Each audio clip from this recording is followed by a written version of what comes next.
shall continue to be conducted in keeping with the one-third capacity rule and in accordance with the guidelines of the Interfaith Council. That the prohibition against public gatherings is extended for a further 60 days.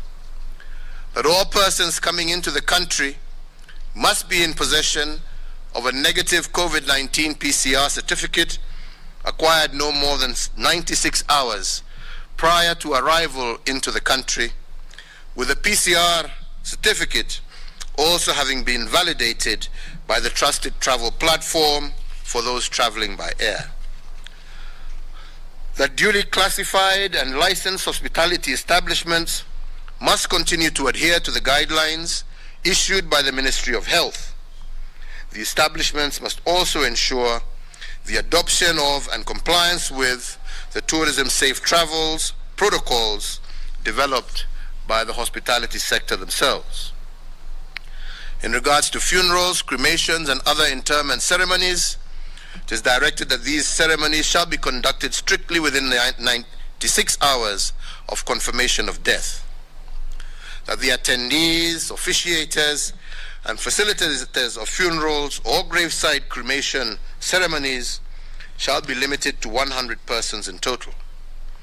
That the attendees, officiators, and facilitators of wedding celebrations, of marriage or traditional union ceremonies or rites of passage, and all other similar events or ceremonies shall be limited to 100 persons in total.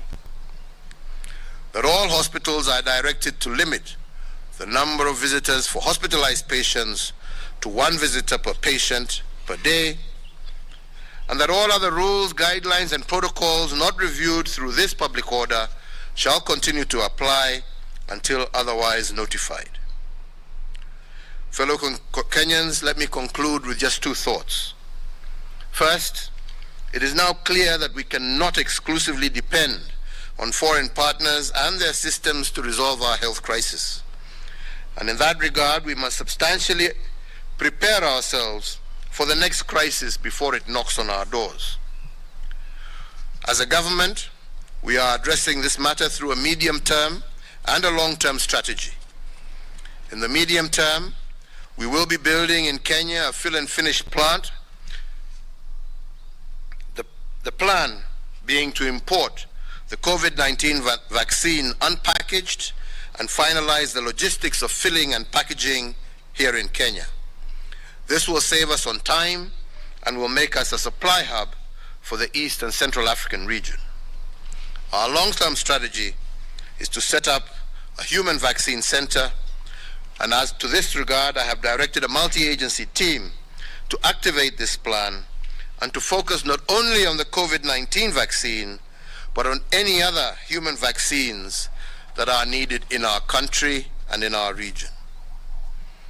The national quest to produce human vaccines here in Kenya will elevate our nation as a producer for both human and veterinary vaccines that we currently supply to Eastern Africa all the way to Morocco in North Africa. The second thought is about the uptake of the COVID vaccine. Once we begin the mass rollout in July this year,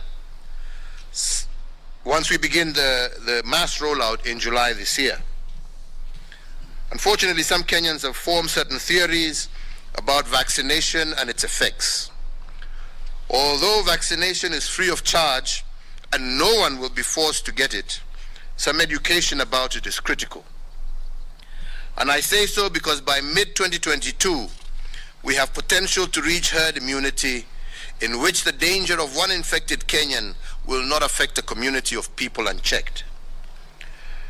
But we can also build herd instinct in our communities. If herd immunity is meant to respond to an attack, herd instinct is meant to anticipate the attack and to stop it. And this can only be achieved through vaccination and vaccine education. To this end, we urge the Interfaith Council, working with the private sector partners and other civic associations, to take up the vaccine education and for it to be a central plank of the upcoming vaccination drive. This way, we will build a herd immunity and ensure that the instinct of communities to survive remains high. I thank you for your attention, and let me just continue to urge all Kenyans to do everything they can, not only to keep themselves safe, but also to keep their brothers and sisters, their parents, also safe. We can see what is happening across the globe, on our own continent. We are glad and happy that the measures that we have taken have helped us contain this disease as much as possible. But that can only and will only continue to be a successful route if we as Kenyans continue to work and collaborate together and support each other in this endeavor until we have truly defeated this pandemic and ensure that all of us are able to see the end of the rainbow. With those few remarks, I say thank you very much. God bless you all. Asanteni sana. Thank you.